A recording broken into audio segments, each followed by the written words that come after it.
The first king of Israel. Many years later, God chose the prophet Samuel to lead the Israelites. Samuel was a fair leader.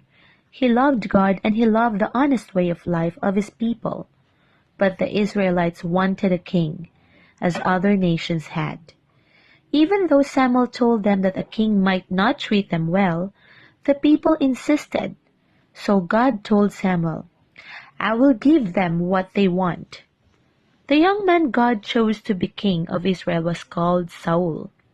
He was a poor Israelite whose job was to look after his father's donkeys. He had no idea that he was God's chosen king.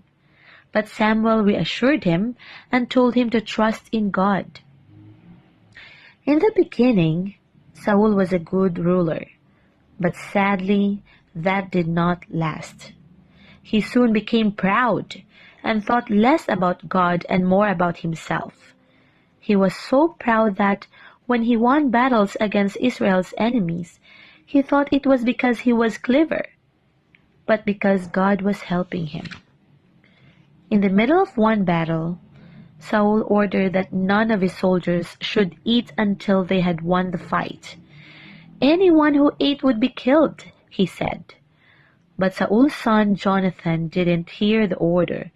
He was leading a group of soldiers on the battlefield, and none of them had eaten anything all day. He was hungry, so when he found a honeycomb, he ate some of the sweet honey. The soldiers with him were shocked at what he had done. "Didn't you hear the king's command?" they asked. "Anyone who eats before the battle is over must be put to death."